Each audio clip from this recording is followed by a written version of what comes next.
Muito bem, pessoal. Boa noite a todos e todas nessa live de terça-feira. Sejam todos bem-vindos. Eu sou o professor Luciano Adley e hoje nós vamos comentar alguns itens sobre a nossa atividade número 2. Então vamos lá para o mural, para o nosso mural, onde vamos apresentar as questões da atividade 1.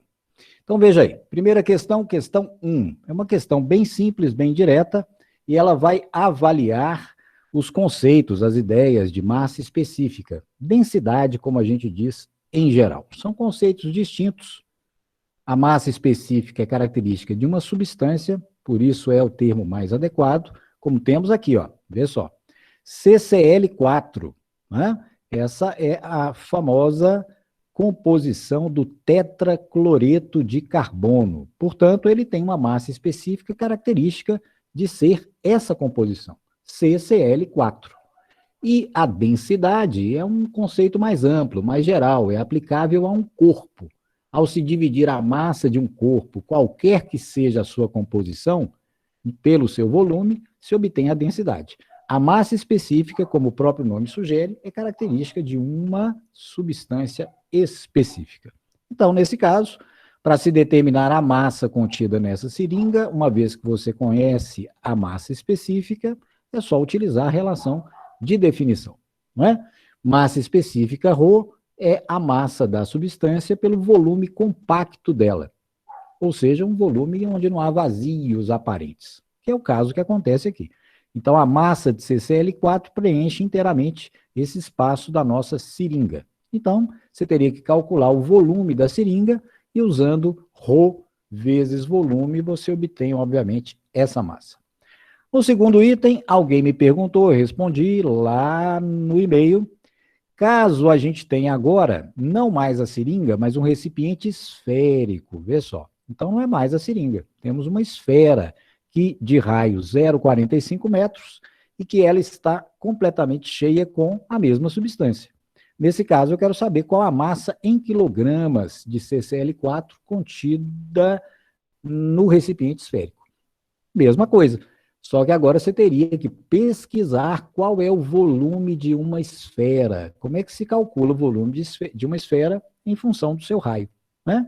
Fazendo isso, usando novamente o mesmo valor de ρ, já que é a mesma substância, você encontra qual a massa do recipiente. Muito bem? Então, essa é a questãozinha número 1, acho que sem maiores problemas. Questão 2. A questão 2 a gente discutiu na videoaula sobre pressão exercida por uma coluna de um fluido, né? Então, eu coloco um tanque que está completamente fechado, forneço o diâmetro D do tanque, ele está completamente cheio até a altura de 2,5 metros, e nós sabemos que a massa específica do líquido que se encontra aí vale 0,8 gramas por centímetro cúbico, certo? Então, esses são os dados do enunciado da nossa questãozinha. A questão em si pergunta, primeiro, lembrar que a grandeza pressão costuma também ser chamada, na verdade mais rigorosamente, de tensão hidrostática. E como nós já havíamos definido tensão, razão, força perpendicular a uma superfície pela área da superfície, essa é a definição operacional de pressão. Exatamente o que eu peço para você fazer. Escrever qual é a expressão matemática com que se define pressão e identificar, obviamente, o significado de cada termo, né? Indicar também as unidades. Como é uma grandeza que é estudada desde o século XVII, o princípio de Pascal é uma evidência disso, há unidades muito antigas, bem anteriores ao sistema internacional. Por isso, eu peço para listar, porque elas são usadas hoje, inclusive. No segundo momento, mostrar que a pressão feita por essa coluna independe, veja lá, independe do diâmetro D. Lembrando, diâmetro D do nosso tanque. Portanto, o tanque pode ter qualquer diâmetro, desde que a sua altura se mantenha em 2,5. Um sensor colocado aqui no fundo mediria a mesma pressão. Ah, professor, mas se o tanque aumentar de diâmetro, não aumenta a massa e, consequentemente, o peso do líquido que vai comprimir a base? Sim, mas aumenta proporcionalmente. Se eu aumento o diâmetro, também eu aumento a área da base. Por isso, a pressão continua a mesma. O que eu peço é para que você mostre isso rigorosamente do ponto de vista matemático, sem omitir nenhum argumento. É exatamente o que foi feito na nossa videoaula que você tem disponível. No item número 3, calcular em 2 unidades. Veja, kPa e em PSI, que é libra por polegada quadrada, que é a abreviação, né? Como a gente já comentou. Qual é a pressão na base do tanque? Basta usar a expressãozinha que a gente deduziu no item número 2. Pressão de uma coluna, considerando apenas a altura da coluna, é ρgh. E as unidades a gente mostra lá. Você obtém a unidade em Pascal no Sistema Internacional, ou kPa. E depois faz a regrinha de 3, a conversão para libra por polegada quadrada. As questões 3 e 4 dizem respeito a essa situação física. Lembra? Lá da videoaula. Então, pessoas, um grupo lá de exploradores, ficou preso numa caverna, que tem saída para o mar. E aí a gente vai trabalhar com as pressões nos pontos A, B e C. Então, isso foi bem detalhado na videoaula. Na questão número 3, uma questão de escolha múltipla, como diz um amigo meu, né? De múltipla escolha. Você vai julgar aí, ó, contra essas 3 afirmações, o que é correto, né? Então, você tem que analisar todas elas e ver qual a opção em que elas se enquadram, né? Lembrando que a gente discutiu isso muito lá na videoaula sobre pressão hidrostática, essa mesma situação física, é só conferir lá, não tem maiores dúvidas. A questão número 4, considerando que a massa específica da água do lago vale 1 grama por centímetro cúbico, a pressão local vale 0,98 atm, qual é a pressão absoluta no ponto A? Voltando lá, veja. Então, nós temos no ponto A um nível de profundidade 5 metros abaixo da superfície. Como se calcula a pressão absoluta no ponto A?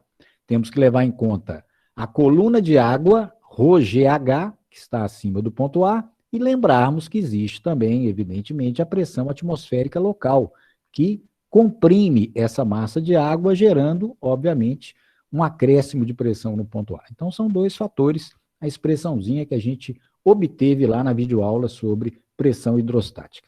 Pressão atmosférica mais a da coluna, que é ρgh. Então, aplicar essa relaçãozinha, né?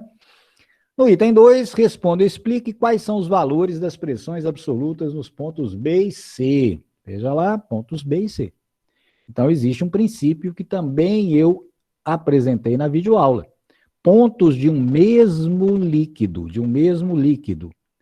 em equilíbrio, esses 3 pontos estão em equilíbrio, a água se encontra em repouso, tanto em C quanto em A quanto em B. O que deve acontecer com as pressões? Naturalmente, tem que ser iguais, né?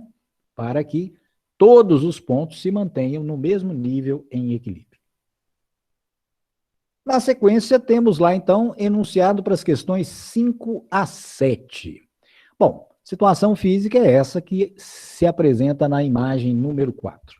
Então, nós temos um navio, né, de pesquisa que está explorando uma certa região do fundo do mar, e nós temos lá um balão. Esse balão pode ser um sinalizador, ou ele pode resgatar alguma carga do fundo do oceano, etc. Nesse momento, esse balão esférico está preso ao fundo do oceano através de um certo cabo, né? Como se vê, então, na imagem número 4. Então, observe, o balão está preso pelo cabo, né? Então, pelos dados da situação, é razoável supor que esse balão seja, a princípio, menos denso do que a água, né? Por isso, a necessidade de prendê-lo ao fundo. Do contrário, ele iria para a superfície.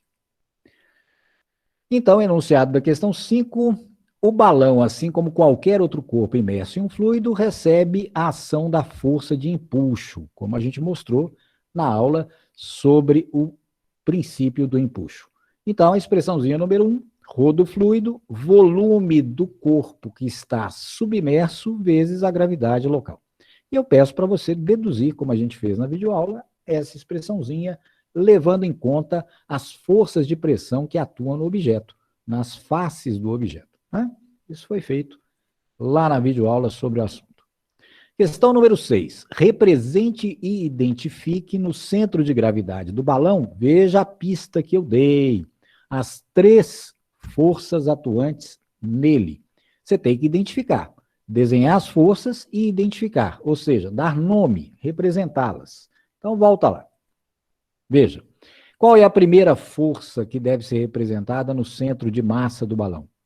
O seu peso, obviamente. Quais as outras 2? Porque eu já disse que são 3. Ora, a segunda é a força feita pelo fluido que circunda o balão.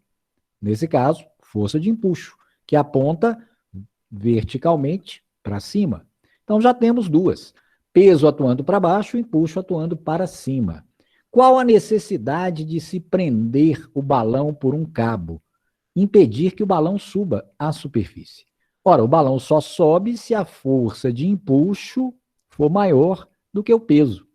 Por isso, a necessidade de uma força a mais para garantir que ele não se mova. Essa força será exercida pelo cabo, que vai puxar o balão para baixo, com uma força que será força de tração. Todo cabo, corda, etc., a força padrão, quando eles trabalham, puxando ou segurando o objeto, é chamado de força de tração. Então aí as 3 que a gente comenta nesse itemzinho, né? Número 2. Sabemos que o raio do balão é 95 centímetros, calcular o empuxo nele atuante. Observe que eu forneci qual é o ρ da água do mar, 1.025 quilogramas por metro cúbico, justamente porque tem densidade maior que a água pura, e considerar o G aproximadamente 10 nesse caso, para simplificar os cálculos. Portanto, nesse itemzinho, basta utilizar a equação número 1. Né? Você tem o ρ, tem o G local, mas aí você precisa do volume do balão. Como calcular o volume do balão? É um balão esférico. Exatamente.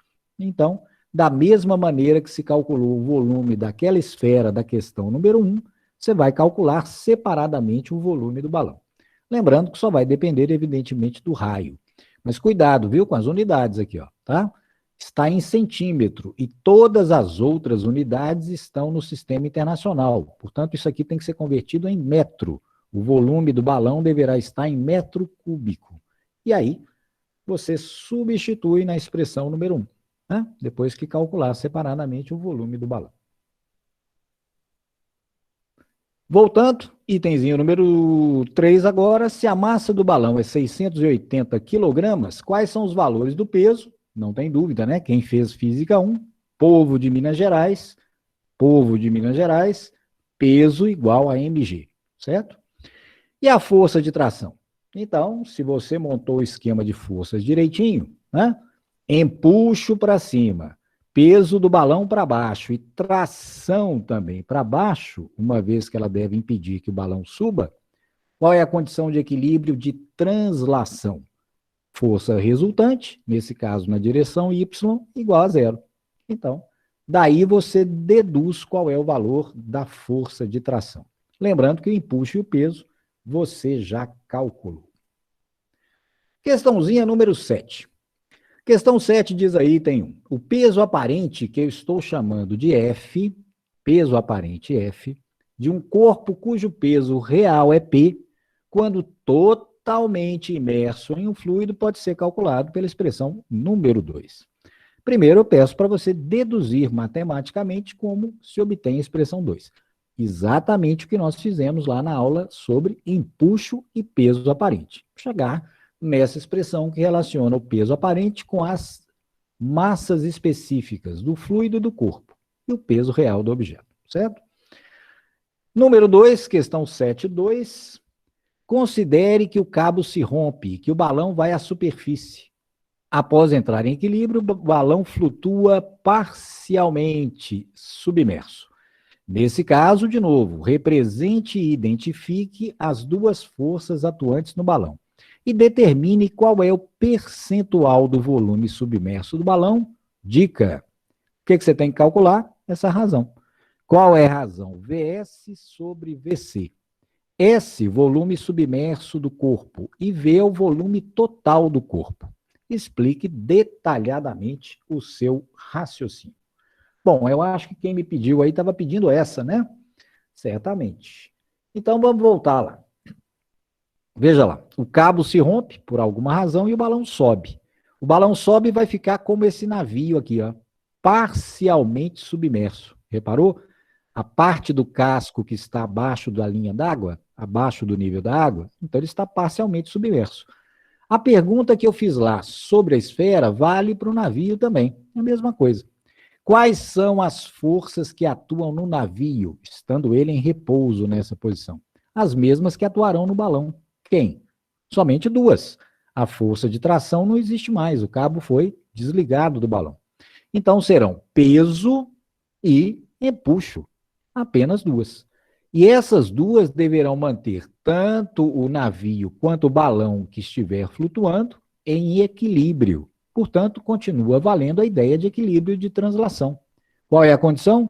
Força resultante igual a zero. Nesse caso, na direção Y, onde estão as duas. Ah, mas só tem duas forças, uma para cima, empuxo, e uma para baixo, peso. Ótimo. Qual é a condição? Empuxo menos peso igual a zero. Empuxo igual ao peso. Então, você deverá igualar o empuxo ao peso. Ah, mas lá está perguntando razão dos volumes. Volume submerso e o volume total do corpo. Né? Aqui, ó. Quero essa razão. Mas lembre-se, o empuxo depende de um desses volumes, de VS, e o peso depende do outro. Não é? Então, veja lá, ó, a expressão para o empuxo. Rho do fluido, ó o volume submerso aqui, vezes G. Esse valor de empuxo terá que ser igual ao peso do objeto. Então, você vai igualar essa expressão à expressão do peso. Ah, mas o peso é mg, massa do corpo vezes gravidade. Perfeito? E como é que você pode obter a massa de um corpo conhecendo a sua densidade? Exatamente. Massa é densidade vezes volume. Então, quando você igualar o empuxo ao peso, ao invés de usar a massa do corpo, na verdade, substitua essa massa por ρ do corpo vezes volume do corpo, vezes G. Dessa igualdade, você vai conseguir, então, obter a razão que eu peço. VS sobre VC, que é exatamente o item número 2. Né? Já que os outros dados você terá. Gravidade vai cancelar e você terá a razão entre ρ do fluido e ρ do corpo, que vai estar do lado direito da identidade. Perfeito? Então, esse itemzinho se obtém assim. Né? Então, na sua explicação, você vai refazer esse aspecto físico que eu acabei de comentar. Né?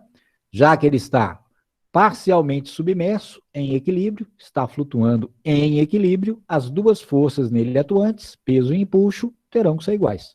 Igualando as duas, colocando as expressões matemáticas das duas, em termos de ρ e de V, você consegue calcular a razão que foi pedida. Né? E essa razão será um número puro, já que será a razão de dois volumes. Esse númerozinho aqui vai dar, por exemplo, 0,35. Né? 0,35 pode ser posto como percentual. Quanto? 35%. Né? Então, depois que você dividir um pelo outro, na verdade, depois que você resolver a equação, do lado de cá, vão ficar dois valores que você vai dividir e o resultado é um número menor do que 1, entre 0 e 1, naturalmente. Né? E aí você coloca depois o valor final como porcentagem. Então, essa é a dica, super dica para a questão, para o item número 2. Na sequência, para as últimas 3 questões, 8, 9 e 10, vocês vão analisar um sistema onde nós aplicamos o princípio de Pascal para os freios hidráulicos de um automóvel. Né? Nesse caso, então, descrito aí de modo simplificado na imagem 5. Observe que essa situação física é muito semelhante àquela que eu resolvi na videoaula, na última, sobre o princípio de Pascal, em que a gente analisou detalhadamente um elevador hidráulico. Mas veja que todos os elementos que havia lá naquela situação existem aqui também. É o mesmo esquema fisicamente falando. Né? Lembra que lá havia uma alavanca para você descer o primeiro êmbolo e fazer com que o segundo êmbolo subisse? Aqui também existe um mecanismo bem parecido. que é exatamente o pedal do freio, né? Ele está articulado lá no ponto O, assim como aquela alavanca lá do probleminha do elevador hidráulico. Quando a pessoa pisa no freio, empurrando esse ponto de contato para frente, a alavanca vai girar em torno do ponto O. Ao girar a alavanca, esse primeiro êmbolo desse cilindro número 1 é empurrado para a direita, não é? Com a força F1. Como nós vimos lá na videoaula, o cilindro vai exercer nesse ponto da alavanca uma força de reação F1'. É a mesma situação física. E aí, nesse caso, o líquido recebe acréscimo de pressão, fluido hidráulico, veja lá, esse acréscimo de pressão vai para os tambores, para os cilindros que estão em contato com as rodas do automóvel. Aqui, no caso, eu desenhei o cilindro número 2. E ele recebe a ação de uma força F2. Veja que é a mesma situação física do ponto de vista da análise. Perguntinha número 8. Qual é a expressão matemática que exprime o princípio de Pascal? Está lá na videoaula. E eu pedi para você mostrar, através de ilustrações, para tornar, né, mais claro a sua explicação, como é que o princípio funciona. Né? Então, tudo de acordo com a videoaula. Questãozinha número 9. Aí eu vou fornecer os dados da geometria de construção lá do sistema de freios. Observe que eu forneço distâncias D1, D2 e D1 maiúsculo e D2 maiúsculo, diâmetros dos cilindros. D1 e D2 são esquema lá da alavanca, veja lá. Tá vendo? Ó? A distância D2 é a distância que vai do ponto de rotação da alavanca, do eixo, até a linha de ação da força FE, aplicada pelo pé da pessoa a empurrar o pedal. Isso é o braço. Aqui eu já dei o braço da força FE, braço do torque, braço da alavanca de FE. Né? Então, esse valor você precisa dele depois para obter o valor de FE.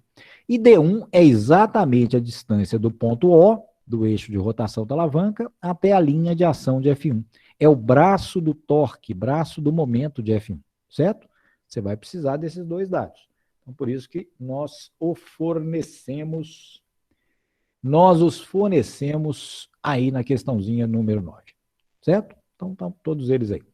Suponha também que numa freada brusca, observe, aqui eu já forneci qual é o valor de FE, distintamente do problema lá da nossa situação física da videoaula, né? 45 newtons. Nesse caso, eu quero saber qual é em quilonewtons o valor de F2. E eu peço para você explicar detalhadamente. O que vai mudar? O que vai mudar é que primeiro você terá que conhecer F1. Com F1, usando o princípio de Pascal, você calcula F2. Como é que eu vou calcular F1? Não há como fazer isso inicialmente de modo direto. É preciso lembrar que F1 é a força aplicada no êmbolo 1, ação. Quem recebe reação é a alavanca, F1'. Elas são iguais. Se você encontrar F1', você encontrou F1, certo? E como achar F1', conhecendo FE e as distâncias D1 e D2? Condição de equilíbrio, né? No final da freada, o freio está lá no fundo e a alavanca em equilíbrio. Então, você vai usar soma dos torques igual a zero, da mesma maneira que a gente fez lá na videoaula. Com isso, você sabendo o valor de FE, você descobre F1', que é a força oposta a F1 feita na alavanca. O F1 que vai para o êmbolo tem o mesmo valor de F1'. Portanto, se você descobrir F1', descobriu F1. Tendo F1 e a área do êmbolo 1, com a área do êmbolo 2, você descobre, pelo princípio de Pascal, o valor de F2. Lembrar lá da relação força 1 sobre área 1 igual a força 2 sobre área 2. Finalmente, questãozinha número 10.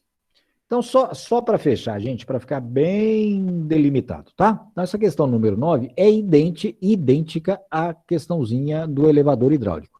A diferença aqui é que eu começo do final. Então, você vai fazer a mesma coisa na análise lá da situação da videoaula. Primeiro, aplicar a condição de equilíbrio, você já tem FE, você vai calcular F1'. Feito isso, você aplica direto o princípio de Pascal, né?